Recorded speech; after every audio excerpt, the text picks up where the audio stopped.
राष्ट्रपति की शक्तियाँ। राष्ट्रपति के पास निम्नलिखित शक्तियाँ होती हैं। राष्ट्रपति के पास संघीय सरकार के उच्च अधिकारी को नियुक्त करने या हटाने की शक्ति होती है। मतलब जो भी अधिकारी है, जो बड़े बड़े अधिकारी हैं, उन लोग को हटाने का जो है किसको पावर होता है, किसके पास पावर रहता है? राष्ट्रपति के पास। किसका? जैसे मान लो कि हमको जो है केंद्र सरकार में कोई मंत्री है, उसे हटाने के लिए चाहे संघीय सरकार का, तो कौन हटा पाएगा? राष्ट्रपति। दूसरा पॉइंट में क्या लिखता है? राष्ट्रपति राज्य के राज्यपाल हो। जैसे हम लोग का अभी राज्यपाल कौन है? अभी जो है अभी द्रौपदी मुर्मू नहीं है, रमेश बैस है। अभी का जो राज्यपाल झारखंड का है वो जो है रमेश बैस है। और रमेश बैस को यदि हटाना चाहे तो कौन हटा सकता है? राष्ट्रपति। अटॉर्नी जनरल, महाधिवक्ता, मुख्य चुनाव आयुक्त। चुनाव आयुक्त जो चुनाव करवाता है उसे चुनाव आयुक्त कहा जाता है। जैसे हम लोग का चुनाव हुआ था, है कि नहीं? तो जो चुनाव आयुक्त किसे कहते हैं? जो चुनाव करवाता है। तो मुख्य चुनाव आयुक्त को भी कौन हटा सकता है? राष्ट्रपति। एवं अन्य चुनाव आयुक्तों, उच्चतम न्यायालय, जैसे हाई कोर्ट का कोई जज हो या फिर सुप्रीम कोर्ट का जज हो, उसको भी हटाने का पावर कौन रखता है? राष्ट्रपति। के मुख्य न्यायाधीश भी हो तो उसे भी हटाने का पावर कौन रखता है? राष्ट्रपति। अन्य न्यायाधीश, मतलब और कोई भी न्यायाधीश है तो उसे भी हटाने का पावर जो है कौन रखता है? उच्च न्यायालय के मुख्य न्यायाधीश एवं अन्य न्यायाधीशों, संघ लोक सेवा आयोग के अध्यक्ष एवं अन्य सदस्यों की नियुक्ति भी करा सकता है। साथ में जो है कि उच्च न्यायालय का जो राष्ट्रपति है उसको नियुक्त भी करा सकता है, मतलब उसको काम दे सकता है, उसको मतलब पद दे सकता है ना? और जो है हटाने का भी हटा सकता है। बोलो क्या सवाल था? अभी का राष्ट्रपति है रामनाथ कोविंद, भारत। हाँ, वर्तमान में अभी है। लेकिन झारखंड का राज्यपाल पहले हुआ करती थी द्रौपदी मुर्मू। अभी का जो राज्यपाल है वो कौन है? रमेश बैस। हाँ, बैस। अब बैसना है उसको, है ना? अब आगे देखते हैं थर्ड पॉइंट। और कोई किसी का सवाल किसी के मन में नहीं है ना?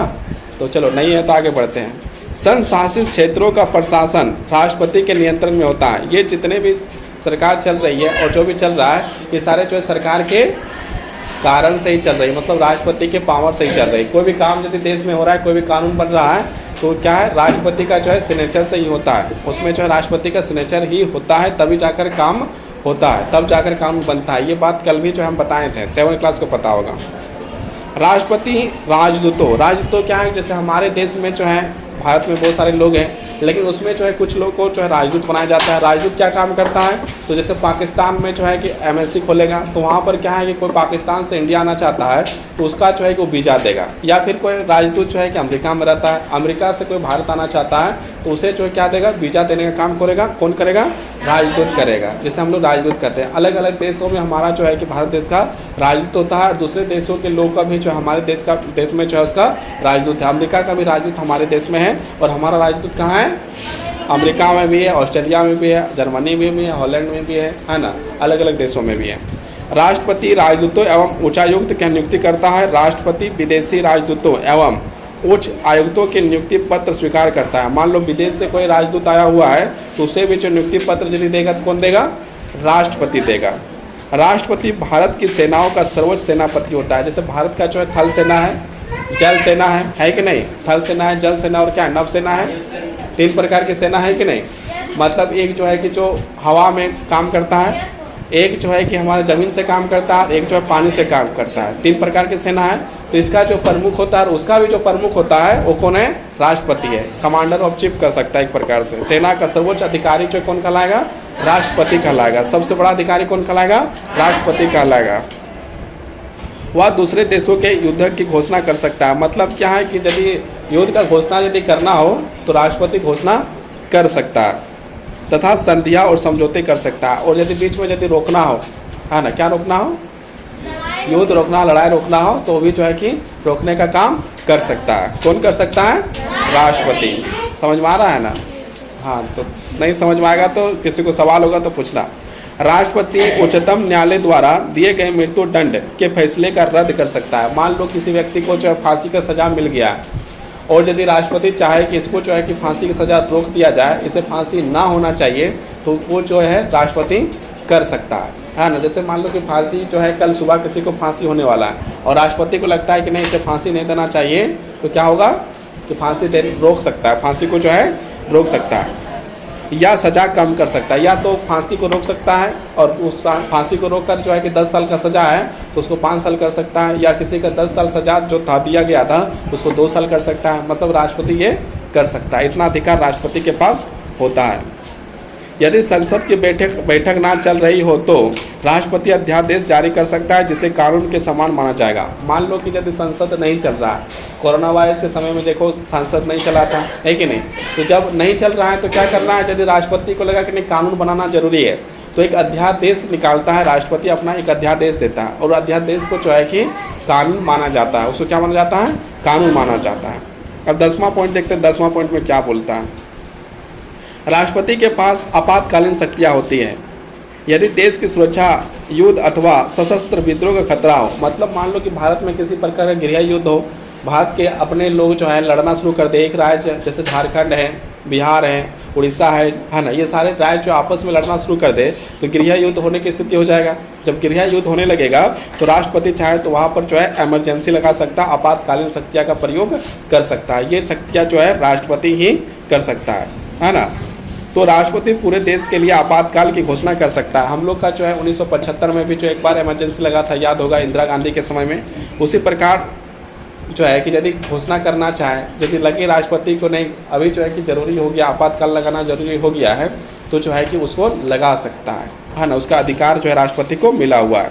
इसके अतिरिक्त यदि किसी राज्य में सरकार संविधान के प्रावधानों के रूप में ना चली रही हो तो राष्ट्रपति उस राज्य के आपातकाल घोषणा कर सकते हैं। मान लो कि यदि कोई राज्य जैसे झारखंड है, बिहार है, उड़ीसा है ना, उत्तराखंड है, हरियाणा है, पंजाब है कि नहीं, राजस्थान है, गुजरात है कि नहीं, महाराष्ट्र है, कर्नाटका है, केरल है, इसमें से कोई भी ऐसा राज्य हो जिसमें जो संविधान को ना मानते हुए संविधान के अनुसार से ना चले, तो राष्ट्रपति को लगे कि संविधान के अनुसार नहीं चल रहा है, संविधान के नियमों के अनुसार नहीं चल रहा है, तो उस समय जो है कि उसका जो है वहाँ पर आपातकाल लगा सकता है। कौन लगा सकता है, राष्ट्रपति लगा सकता है। ऐसी स्थिति में उस राज्य में राष्ट्रपति शासन लागू किया जा सकता है। मतलब मुख्यमंत्री को हटाकर खुद जो है राष्ट्रपति शासन लागू हो जाएगा और केंद्र से सीधे जो है कि राष्ट्रपति के द्वारा वो राज्य चलना शुरू होगा। समझ में आ गया।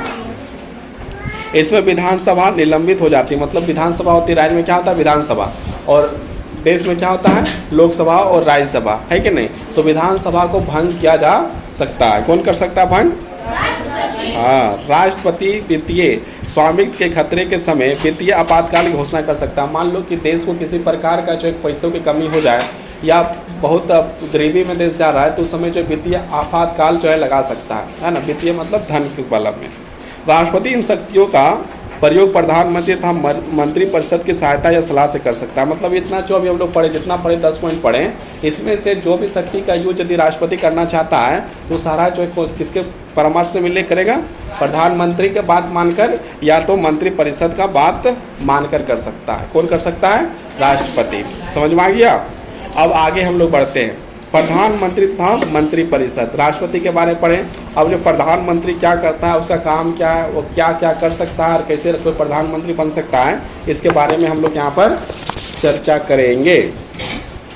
प्रधानमंत्री वास्तविक कार्यपालिका की शक्ति प्रधान तथा मंत्री परिषद में निहित। मतलब कार्यपालिका का सबसे इम्पोर्टेंट पर्सन में से एक पर्सन जो है प्रधानमंत्री है। इसका जो है बहुत ज़्यादा वैल्यू है। भारत में तो लगभग जो है प्रधानमंत्री का ही जो है सबसे ज़्यादा वैल्यू माना जाता है कि नहीं, क्योंकि राष्ट्रपति अपनी सभी शक्तियों का प्रयोग प्रधानमंत्री एवं मंत्री परिषद के परामर्श से ही करती है। मतलब जो भी शक्ति का प्रयोग राष्ट्रपति कर रहा है वो सारा शक्ति का प्रयोग कैसे कर रहा है, पूछकर। किससे पूछकर, मंत्री परिषद या तो प्रधानमंत्री के सलाह में, है ना।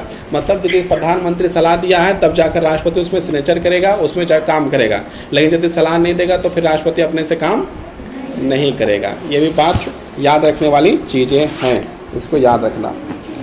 मंत्री परिषद का केंद्रीय सरकार का वास्तविक मुखिया प्रधानमंत्री होता है। हमारे देश में जो है केंद्र में जो है कि मंत्री परिषद है, उसका मुखिया जो है वो कौन है, प्रधानमंत्री होता है। राष्ट्रपति लोकसभा बहुमत प्राप्त दल के नेता को प्रधानमंत्री नियुक्त करता है। जो भी सरकार बनती है उसमें जो उसको बहुमत लाना जरूरी होता है। कल ही बताए थे लोकसभा में कितना सदस्य होता है, 545। उसमें 2 क्या होते हैं, मनोनीत होते हैं। तो 543 में से आधा से एक ज़्यादा जिसके पास रहता है वो सरकार बना सकती है, और जिसके पास जो है आधा से एक ज़्यादा बहुमत होती है वो राष्ट्रपति उसको जो है कि सरकार बनाने का न्योता देता है और उसको जो शपथ ग्रहण करवाकर प्रधानमंत्री बनाने का पद तक लेके जाता है और प्रधानमंत्री का नियुक्त करता है। कौन करता है? राष्ट्रपति जो प्रधानमंत्री का नियुक्ति करता है। यदि किसी अकेले दल का बहुमत प्राप्त ना हो, मान लो कि सारा देश का जितना भी दल है, जितना भी दल है जो देश के लिए जो है चुनाव लड़ते हैं, है ना, जैसे कांग्रेस है, आजसू है, झारखंड मुक्ति मोर्चा है, बीजेपी है ना, अकाली दल है ना, समाजवादी पार्टी है, बहुजन समाजवादी पार्टी है, जनता दल यूनाइटेड है, ये सारी अलग अलग पार्टियाँ हैं और सारे दल मिलकर जो चुनाव लड़ते हैं। चुनाव लड़ने के बाद सोचो कि किसी का भी जो आधा से एक ज़्यादा सीट नहीं आया तो उस समय क्या करेगा? उस समय जो है कि दूसरे भी पार्टी से मिलकर मिलाजुली सरकार बना सकता है। मतलब मेरे पास 100 है, तुम्हारे पास 100 है, तो 200 हो गया और 72 क्या हो सकता है? तो तीसरी पार्टी से हमने जो है कि ले लिया, तो कितना हो गया? 272 हो गया, हमने जो है सरकार बना सकते हैं। ये जो भी नियम जो है भारत सरकार के ऊपर में है, संविधान में इस तरह का जो है कानून बना हुआ है। यदि किसी अकेले दल को बहुमत प्राप्त ना हो तो यदि अधिक दल मिलकर एक नेता चुन सकते, ऐसे सरकार को मिली जुली सरकार कहते हैं। इस प्रकार के चुने गए नेता को राष्ट्रपति द्वारा प्रधानमंत्री नियुक्त करता है। प्रधानमंत्री की सलाह पर राष्ट्रपति अन्य मंत्रियों की नियुक्ति करता है। मान लो कि हमारे देश में अभी शिक्षा मंत्री है कि नहीं इसके साथ साथ स्वास्थ्य मंत्री है, गृह मंत्री है, तो ये जो सारे लोग को जो नियुक्ति दिया है किसने दिया है? राष्ट्रपति ने दिया है। लेकिन राष्ट्रपति को किसने कहा कि नियुक्ति दो? तो प्रधानमंत्री ने कहा कि इन लोग को जो है इसको जो प्रधानमंत्री बना दो, इसको गृह मंत्री बना दो, इसको जो है रक्षा मंत्री बना दो, इसको वित्त मंत्री बना दो। ये बात करने वाले कौन थे? प्रधानमंत्री। और सारे को नियुक्ति देने वाले कौन थे? राष्ट्रपति। प्रधानमंत्री की सलाह पर राष्ट्रपति अन्य मंत्रियों की नियुक्ति करता तथा उन्हें हटाता है। मतलब प्रधानमंत्री बोला कि इसको जो है रेल मंत्री से हटा दो, तो राष्ट्रपति उसको क्या करेगा? हटा देगा। बोलेगा इसको रेल मंत्री बना दो, तो क्या करेगा? राष्ट्रपति बना देगा। समझ में आ गया ना? वास्तव में अपनी टीम का कैप्टन के होने के कारण प्रधानमंत्री किसी भी अपनी मंत्रिपरिषद में शामिल कर सकता है। मतलब क्या है, जो प्रधानमंत्री है वो एक समझो कि क्रिकेट का टीम में जो है कैप्टन होता है कि नहीं, तो जो कप्तान यदि चाहे कि ये खेलना चाहिए तो खेलेगा, और कप्तान बोलेगा ये नहीं खेलना चाहिए तो क्या होगा? नहीं खेलेगा। तो वही चीज़ है। उसी प्रकार से जो प्रधानमंत्री मान लो कैप्टन है और कैप्टन ने कहा कि ये जो है रेल मंत्री का योग नहीं है, इसको हम रेल मंत्री नहीं रखेंगे या इसको स्वास्थ्य मंत्री नहीं रखेंगे, तो क्या है, इसको हटा दो, तो राष्ट्रपति उसको क्या करेगा? और जिसको बोलेगा कि नहीं इसको प्रधानमंत्री, ये जो है प्रधानमंत्री बोलेगा कि ये रेल मंत्री बनने का योग है, इसे रेल मंत्री बना दो, तो राष्ट्रपति क्या करेगा? उसको बना देगा। मंत्रिपरिषद का विस्तार, हाँ बोलो। अपने मन से कुछ भी नहीं कर सकता? नहीं कर सकता, सिर्फ माफ कर सकता है। मंत्रिपरिषद का विस्तार कर सकता है तथा किसी कुछ कार्य है जो कर सकता है, उसके बारे में तो यहाँ पर अभी 10 पॉइंट हम लोग बात किए थे राष्ट्रपति के बारे में। लेकिन ये जो मंत्री बनाने का जो काम है वो राष्ट्रपति अपने मन से नहीं करता है, वो जो है प्रधानमंत्री के मन से काम करता है। समझ गया? मंत्रिपरिषद का विस्तार कर सकता है तथा किसी भी मंत्री को हटा सकता है। वह मंत्रियों के विभागों में परिवर्तन भी कर सकता है। प्रधानमंत्री भी स्वयं अपने पास कुछ विभाग रखता है। यदि प्रधानमंत्री त्याग पत्र देता है, मतलब मान लो जो प्रधानमंत्री है वही त्याग पत्र दे दिया, मतलब इस्तीफा पत्र दे दिया, क्या आज हम प्रधानमंत्री नहीं है, तो जिस दिन प्रधानमंत्री इस इस्तीफा पत्र को देता है उसी दिन क्या होता है, जितने भी पद होते हैं जैसे रेल मंत्री हो या फिर स्वास्थ्य मंत्री हो या फिर वित्त मंत्री हो, सारे का सारे अपने आप इस्तीफा हो जाता है ना। मतलब एक प्रधानमंत्री इस्तीफा दिया तो सारे मंत्री ऑटोमेटिकली सब हट जाएंगे, सब टोटल। राष्ट्रपति वाला पद रह रहेगा, राष्ट्रपति तो दूसरा पद है ना। प्रधानमंत्री के नीचे जितना भी पद है वो सारे पद जो है लोकसभा वाले है ना। जो कोई खेल मंत्री बना हुआ हो, कोई जो है रक्षा मंत्री बना, वो सब नहीं, और सब नहीं, ये जो मंत्री बना हुआ हो लोकसभा वाले, तो नेता लोग के बारे में बात हो रहा है। तो पूरी परिषद भंग हो जाती है। वास्तव में सरकार की सफलता या असफलता का उत्तरदायित्व प्रधानमंत्री होता है। जिस प्रकार हम लोग क्रिकेट खेलते हैं, क्रिकेट के कप्तान पर जो हार जाता है तो बोलता है इसी के कारण से हारे हैं, है कि नहीं? सारा उत्तरदायित्व उसी पर, जिताना तो उसी के कारण, हारे तो उसी कारण। मतलब जीता तो जो कप्तान है उसका तारीफ होता है, हारा तो क्या हुआ, उसी का जो बेइज्जती होता है कि नहीं? जो कैप्टन रहता है उसका बेइज्जती और उसी का मान और सम्मान उसी का होता है कि नहीं? जैसे महेंद्र सिंह धोनी जो है 2011 में वर्ल्ड कप जीता, पूरा टीम मिलकर जीता, है कि नहीं। युवराज सिंह था, गौतम गंभीर था, वीरेंद्र सहवाग, सचिन तेंदुलकर, सारे लोग थे, लेकिन जीता तो किसका नाम हुआ कि महेंद्र सिंह धोनी कप्तान थे, तो उसका सबसे ज़्यादा नाम हुआ। उसी प्रकार क्या है कि यदि किसी प्रकार की असफलता मिलती है, किसी प्रकार की असफलता मिलती है ना, तो उसका जिम्मेवार कौन होगा, प्रधानमंत्री। या किसी प्रकार की सफलता होता है तो उसका लाभदायक कौन होगा, प्रधानमंत्री, क्योंकि प्रधानमंत्री सरकार की नीतियों का प्रमुख प्रवक्ता होता है। मतलब सारे काम का जो है करने धरने वाला काम जो है प्रधानमंत्री, उसी के अनुसार सारे काम होते हैं। अब हम लोग बात करते हैं मंत्री परिषद के बारे में। मंत्री परिषद में 3 प्रकार के मंत्री होते हैं। मंत्री परिषद में 3 प्रकार के मंत्री होते हैं। पहला जो है कैबिनेट मंत्री, दूसरा है राज्य मंत्री और तीसरा है उप मंत्री। कितने हो गए, कैबिनेट मंत्री, राज्य मंत्री और उप मंत्री। कैबिनेट मंत्री मंत्रिमंडल के सदस्य होते हैं। सभी महत्वपूर्ण निर्णय मंत्री परिषद द्वारा लिए जाते हैं।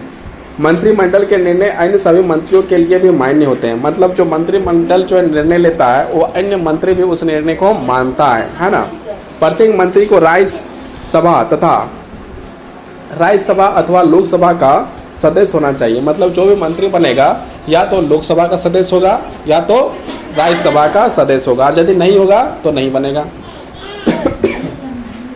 यदि किसी ऐसे व्यक्ति को मंत्री बनाया जाता है जो संसद का सदस्य नहीं हो, मतलब जो ऐसा कोई व्यक्ति जिसे मंत्री बनाया जा रहा है जो लोकसभा का सदस्य नहीं है और राज्यसभा का नहीं है, तो भी उसे मंत्री बना दिया जाता है, तो उसका अपनी नियुक्ति 6 महीने के भीतर राज्यसभा या लोकसभा में अनिवार्य होने का मतलब क्या है, 6 महीना के अंदर जो उसको चुनाव लड़ना है और चुनाव लड़के उसको जितना पड़ेगा तब वो मंत्री बन के रह सकता है। ये काम कितना महीनों में करना है, मात्र 6 महीना। 6 महीना के अंदर यदि काम नहीं हुआ तो मंत्री से बाहर।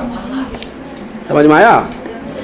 मंत्री परिषद तब तक सत्ता में रहती है जब तक इसे लोकसभा में बहुमत प्राप्त हो। मतलब जब तक ये जो है 272 सीट प्राप्त हो, है ना, 543 सांसद में से 272 लोग यदि है उसके पास, तो वो जो प्रधानमंत्री मंत्री बनकर रहेंगे। और यदि कम हुआ इसका मतलब क्या है कि उसका सरकार गिर गया, है ना। सर यही काउंटिंग होता है क्या सर? तो एक सवाल बताओ अर्जुन, क्या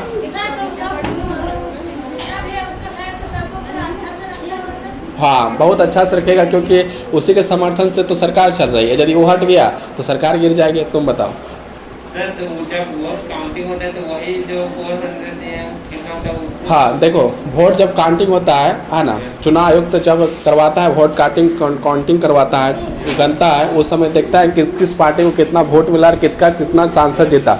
जिस पार्टी का 272 जीत गया उसकी सरकार बन जाएगी, और नहीं जीता तो वो जो 4, 5, 10, 15 करके दूसरे पार्टी से लेकर अपना सरकार बना लेगा। इसको गठबंधन का सरकार कहते हैं। लोकसभा मंत्रिपरिषद के विरुद्ध बहुमत से अविश्वास प्रस्ताव पास करने के लिए मंत्रिपरिषद को सत्ता से हटा सकती है। यदि विपक्ष दल यदि चाहे कि इसके पास विश्वास नहीं है ना, विश्वास नहीं है, मतलब इसके पास मत नहीं है, इन लोग के पास झूठों सिर्फ कुछ प्रधानमंत्री बन के, लेकिन वास्तव में इसके पास जो उतना वोटिंग नहीं है, इतने सांसद नहीं है, तो अविश्वास प्रस्ताव जो है ला सकता है। और अविश्वास प्रस्ताव में फिर वोटिंग होगा, देखेगा 272 सीट इसके पास है या नहीं है। यदि नहीं है तो प्रधानमंत्री गायब, है ना, मतलब उस पद को छोड़ना पड़ जाएगा। ऐसी स्थिति में फिर उसी प्रक्रिया से या तो दूसरी मंत्रिपरिषद का गठन होता है या लोकसभा भंग हो जाती है। या तो मतलब यदि सरकार गिर गई तो दूसरा बार चुनाव होगा, या तो फिर दूसरा पार्टी कोई सरकार बना लेगा जिसके पास बहुमत हो, है ना, और दोबारा चुनाव कराए जाते हैं। जब तक दोबारा मंत्रिपरिषद का गठन नहीं होता है, राष्ट्रपति के पास कार्यपालिका का अधिकार होता है। मतलब जब तक दूसरा प्रधानमंत्री नहीं बन जाता है, सारा शक्ति किसके पास रहता है, राष्ट्रपति के पास रहता है, जिसके वह कार्यवाहक प्रधानमंत्री की सहायता से लागू करता है। जो कार्यवाहक प्रधानमंत्री होता है उसकी सहायता से सारा काम करता है।